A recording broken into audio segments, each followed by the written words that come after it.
Hello YouTube, Mark Spade here. Well, as always, I hope this video finds you well. I hope that you're enjoying a warm pipe, a bright blend, and a comfy chair. It's a quiet, rainy day here, and I think I have found a new partner for a rainy day such as this one. Been spending some time with this blend and really just taking in the nice peaceful quiet that rain tends to bring. So what is it? Well, it is Windjammer by GL Peace. It is Virginia's, Burley's, and Black Cavendish and Perique. It's a good one. It's a good one. A little different components wise than what I typically smoke, and so yeah, I'm having a good time with it.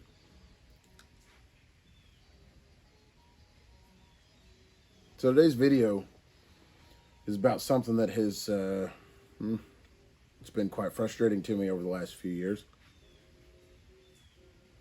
It's been messy, it's been aggravating, slightly troublesome at times. If nothing else, it's been just a nuisance. So today's video is about jars, as it pertains to keeping and cellaring tobaccos. So for years, I've struggled with finding the right size jar, and you know, it's a bit annoying to buy so many jars and not find them to be as useful for tobacco as you would like them to be. And the reason is, right, for a big jar like this, this could probably should store about 8 ounces of tobacco. This is a 24-ounce jar. And it gets the job done fine. This is a Christmas blend from Sutliff that my son actually says smells like Santa Claus's beard, which I think is a astute observation. But not something I get in all the time. So it's fine where it is. I typically use standard ball mason jars like these, and I just take the labels off the tins and tape or glue them onto the jar. And for something that I don't plan on smoking too often, I'll put a date on it. Reason being is that the dates that come on the bottom of a tin, these little stickers fall off. So if you plan on keeping it around, and it may even move around a bit for you, just put it on the lid or something and it stays right where it needs to, and I can use that as a reference. But the problem that I have with jars like this is that I've always had, is that my hand doesn't really fit in the jar very nicely. So as you get into the bottom of the jar, you can't really dig down in there to get a good pinch of tobacco out.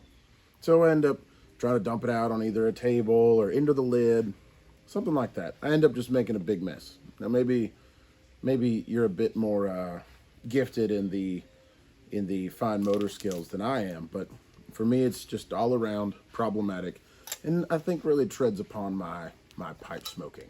So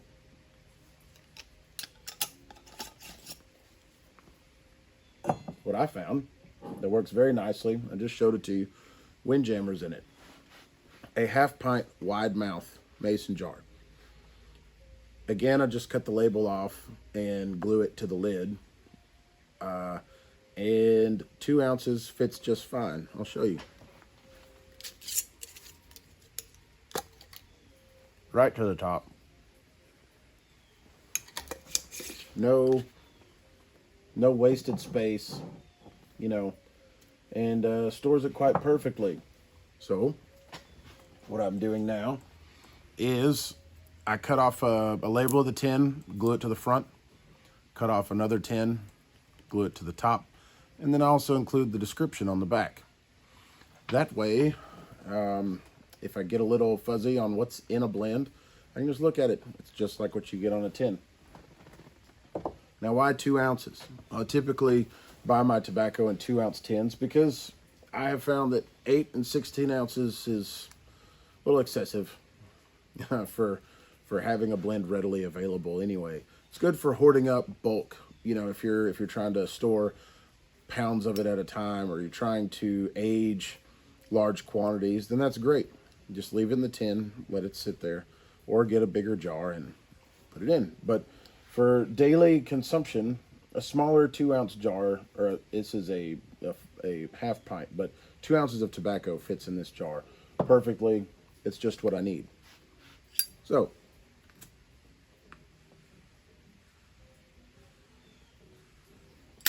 why else is this jar so perfect? Well, right here, I've taken a shelf, turned it sideways, and attached it to my desk. These 2 bays are going to be holding 2 rows of 4 each, and I'll have my 16 daily selection blends readily available and on display right here in my spot where I do most of my smoking.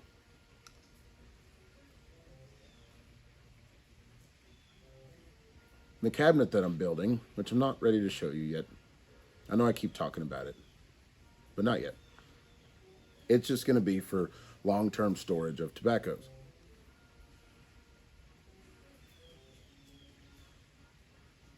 So real quick, right now might be a good time to talk about the importance of jarring. Why I cellar tobaccos. I like to age my tobaccos. Something that came down from the maritime days of voyaging, I reckon. Sailors would press their tobacco blends together. It takes up less space and also keeps a certain level of moisture, so the tobacco didn't dry out. They were able to store more. So for going on these long sailing ventures, they were able to enjoy a pipe the whole time. Jarring has a similar effect to what you find in your pressed tobaccos like cakes and plugs. The tobaccos get to know each other a bit in that process. The flavors kind of fuse together, and it changes the tobacco a little bit. A blend I'll talk about more later, another video perhaps, is a favorite of mine, but at first I didn't really like it. I mean, I had a tough time, and now it's one of my favorites because what I did is I put it in a jar, because I'd already opened the tin, put it in a jar, and I left it for about 1.5 years, and then I smoked it again. Now it's one of my favorites, so long as it's had about 1 year to age. Which brings me back to 2-ounce tins. I buy 2-ounce tins because I tend to smoke 2 ounces, in a reasonable amount of time. Especially if you have 16 blends that you want to keep readily available, 2 ounces will last quite a while. But I also like to be selective with how I enjoy certain blends. So Maltese Falcon is good, both fresh and aged. Some tobaccos, not so much for me. So I keep 2 ounces at a time. I can crack it open, and now I can put it in one of these handy little half-pint jars and enjoy it, no problem.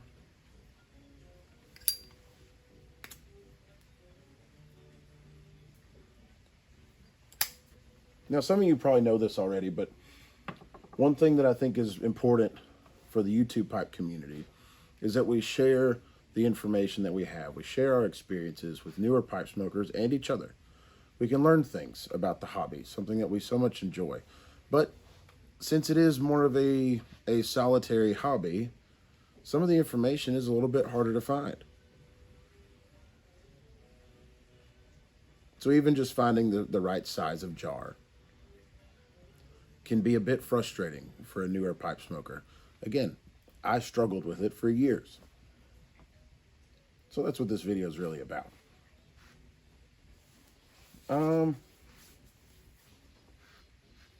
Yeah, so I'll keep you guys updated on this. I should be going here in just a few minutes out to town, and hopefully I'll find something useful that I can build these inner shelves out of that'll look nice, get the job done without so much woodworking, because I've got enough that I'm trying to do right now around here with wood, and really don't want to have a new project of that extent or that kind of precision.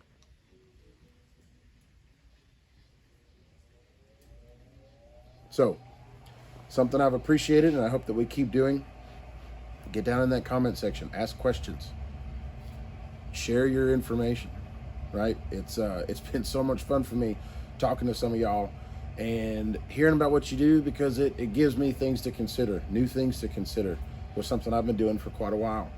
But I also feel that the newer pipe smokers can also use this comment section as a good source of knowledge and education.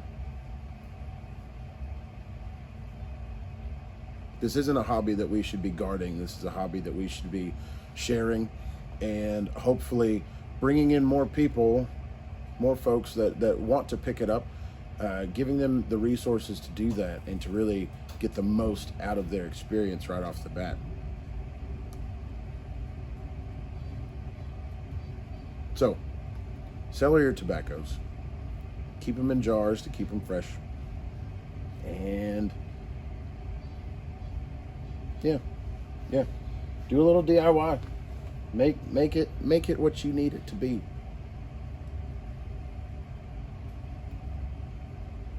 Well, I'm Mark Spade. Thanks for watching.